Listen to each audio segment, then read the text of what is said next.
Hi everyone, welcome back to my channel. My name is Misa and today I am going to be doing my April wrap-up.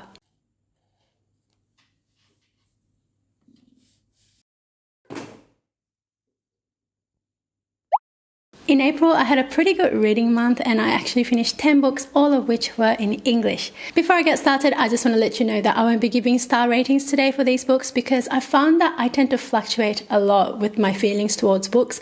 So there are star ratings on my Goodreads, but they're completely unreliable. So I figured that it would be better for me to talk about the books in general and just say whether I like them or otherwise. Also, these books are going to be in somewhat of a random order because they are more or less in the chronological order of me having finished reading them, but I'm not exactly sure. So, does anyone actually care about that?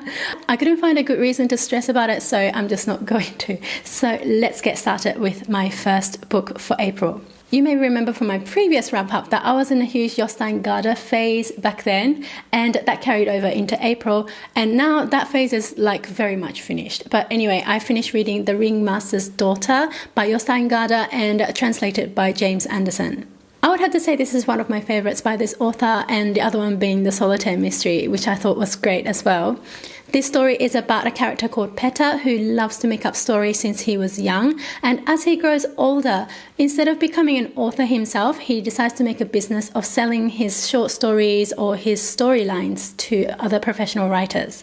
As you're probably aware, Jostein Gaarder usually writes in the YA sort of age group, but I felt like this book was geared more towards a slightly older audience, which I really enjoyed. I thought this storyline was crafted really well, and it was also really interesting for me to read the short stories that were inserted throughout the plot, which were the stories that Petter was selling to his writer friends. As Petter's client base grows, there's quite a bit of drama there, and I assure you that this book is more interesting than I'm making it sound. I do think that this is one of the best written by this author, so I highly recommend this one. Following that, I started reading another book by the same author and translator called Maya, and I have put this down and I've mentioned this in a vlog before, but my brain just couldn't keep up with this book. This book is about biology and evolution, which are areas that I'm interested in reading about, but I put this book down because there was a lot of terminology I was unfamiliar with and my brain just couldn't handle it at the time. I do plan on reading the other books by Jostein Gaarder by the end of this year, but that phase is on pause for the moment. Next up, I read a few things pertaining to Aussie April, which was something that I wasn't really strictly participating in, but because I heard about it a lot, and since I'm from Australia technically, I thought it would be nice to touch on some Australian writing this month. So I started out by reading a non-fiction book called Australia's Writers and Poets, the story of our rich literary heritage by John Miller. This was an overview of Australian literature divided into different historical periods and taking a closer look at some prominent figures such as Ursu and Banjo Patterson, to name a few. I thought this would be a great place to get started if you are new to Australian literature in general. I wouldn't say that I learnt a great deal from this book, but there were a lot of references to past works which were really interesting, and I tried to look for them online, but I found a lot of them to be very much out of print or in limited libraries. In other words, completely inaccessible to me where I am in Malaysia, so that was a bit of a shame. I thought the most interesting part of this book was the first chapter on Indigenous writers, which is well worth a read. Next, I reread a short story called The Bird Said Nothing by Jennings, and I really love this author. I love this story. I reread this short story because I wanted to talk about it in a tag that I did recently, and this is one work that I read from Jennings as an adult rather than other books by him which I read growing up. And reading this as an adult, I think we perceive things differently and understand deeper meanings behind these kind of stories. So I think I would like to read the other short stories I used to read to see if I appreciate them differently this time. Lastly, for Aussie April, I read Tomorrow When the War Began by Marsden, which was one of the series that I grew up with when I was a teenager. I have reread this countless numbers of times, but this was my first reread as an adult. I love this so much more this time as an adult because I used to find it really scary, and now my threshold for scary things has increased, so I read this without any problems. This is the first book in a series of 7, and it is set in a fictional Australian town called Wirrawee, where there is a group of teenagers who go out camping in the bush for a few days, but by the time they come back, the town has been invaded. So in this first book, the teenagers decide to gather supplies and retreat back into the place they were camping at because they figured that would be the safest, and they also try to join the resistance. As I said before, I have read this book so many times and it was so popular in the 90s. And I'm not sure if that was only in Australia, but it felt like literally everyone was reading this series when I was young. I personally think that this book has aged really well. The group of teenagers come from a variety of ethnic backgrounds, their parents have different types of jobs, and I think it's quite representative of Australian society in general. There is a lot of description of rural life in Australia. For example, some of the characters in this book grow up on a farm, and these kids are tough and resourceful. It is so exciting to read about, and if you're looking for an action-packed YA series with a huge dose of Australian culture, I think this series is definitely for you. So the rest of the books in this video I'm going to talk about are all my mood reading selections. So the next book I read was The Stepford Wives by Ira Levin.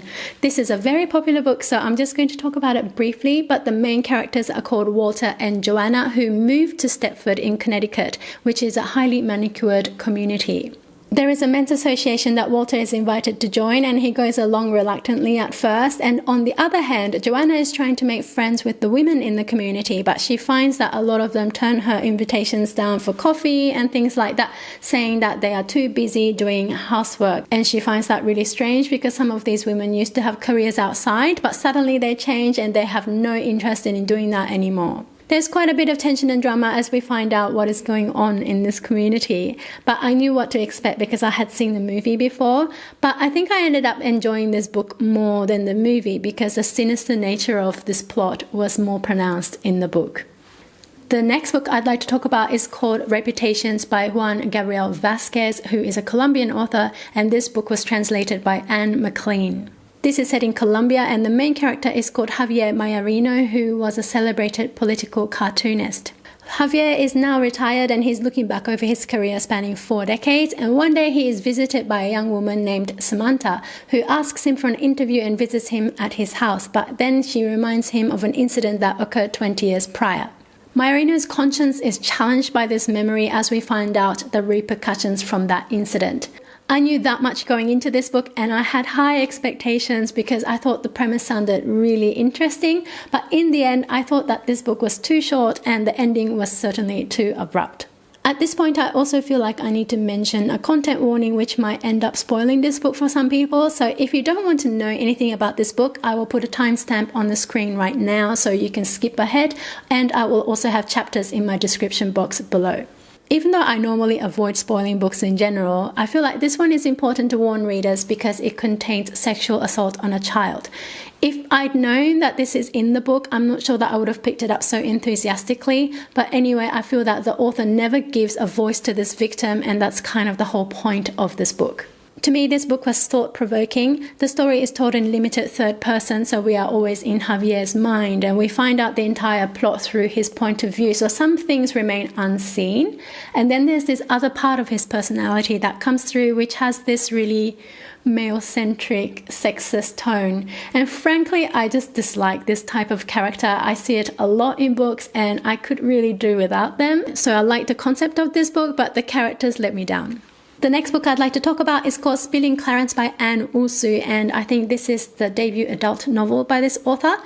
This is about a chemical spill which occurs in a place called Clarence, which causes the residents to remember long-lost memories. There is a whole cast of characters who are interrelated, and we find out how this chemical spill affects each one of them, and most of them are remembering things they don't want to remember. I thought this book was beautifully written, and it didn't read like sci-fi so much. There were a lot of heartbreaking moments in here, and some of it felt a bit slow, but I didn't mind that so much.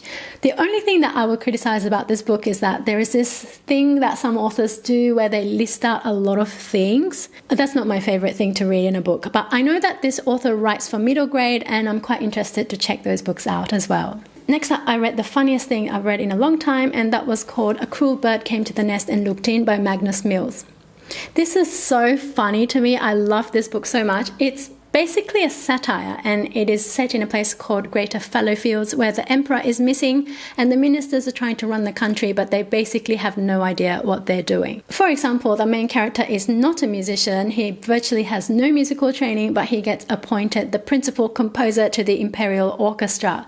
which I just thought was so funny because sometimes these things actually happen in real life, don't they? This is one of those books that is lighthearted and easy to read, but underneath that you also know that there are references to our real life that pokes fun at bureaucracy and stuff. So I loved it so much. Subsequently, I went and picked up a couple of other books by Magnus, so I'm really excited to read those as well. The second last book I'm going to talk about today is Aquarium by David Vann, which was probably the highlight of the month for me. So this, firstly, is such a beautiful book. I have the hardcover edition here, and inside it has full color fish pictures, which I just love so much. It's just like a catalogue at an aquarium kind of thing. Anyway, this story is about 12-year-old Caitlin, who goes to the aquarium every day after school to wait for her mum to finish work so they can go home together. Inside the aquarium, Caitlin talks to this elderly man every day. They talk about fish and other stuff, but Caitlin doesn't know yet that she has stepped into a dark family history. So in every chapter, they're talking about different fish. So you see all the pictures in here and all the descriptions, which I love so much. And then suddenly the book becomes really dark. So there is a content warning for abuse and neglect. So after we find out what is happening and for the rest of the way through the book, I found myself wanting to get back to the peacefulness of the aquarium, which I thought was a fantastic effect. This was my first book by David Vann, and I didn't know what to expect really, because I didn't really look into it that much, but I will definitely read other books by this author. I thought he does it in a way that is harsh and doesn't hold back really, but that had the effect of us having to really face the reality for these characters, and I thought it was a great book. The last book I'm going to be talking about today is called The Bird Artist by Howard Norman, which is the first book in his Canadian trilogy. This is a historical fiction set in the early 20th century in Newfoundland. So the main character is called Fabian, who is the bird artist, and in the first paragraph of this book we find out that he has murdered the lighthouse keeper. This took me a long time to finish, and I have to say I had a very strange reading experience. So we know that there is a murder happening, so we have to backtrack to find out the how and the why, but it just took forever to get to the murder scene, so I almost lost interest in this book. And on top of that, the historical setting wasn't really working for me because I wasn't getting the whole vibe of the early 20th century coastal town type of thing. My favorite thing about this book was all the description of bird life and coastlines in the area, because Fabian usually goes out to find live birds to sketch and draw. Although I thought this book was a bit mediocre, I think it would be quite effective as a period drama series or something, because I think the atmosphere would be better portrayed visually. But I'm on the fence about continuing this trilogy. It was already hard enough for me to find a copy of this book, so I'm not going to be trying very hard to find the others, if you know what I'm saying. Alright, those are the 10 books I finished reading in April, and I am quite pleased with the variety I had, so I hope to keep that going in the following months to come. Now I'm allowed to go and make myself a coffee, because this is the third time I'm attempting to film this video. Every single video I say something like that, so... That is why this video is very late. Please let me know down below whether you have read any of the books that I talked about today, or if you have any recommendations for other books based on my reading selections. Thank you so much for watching today's video. Please consider subscribing if you'd like to see more videos from me, and I will see you in my next video. Bye!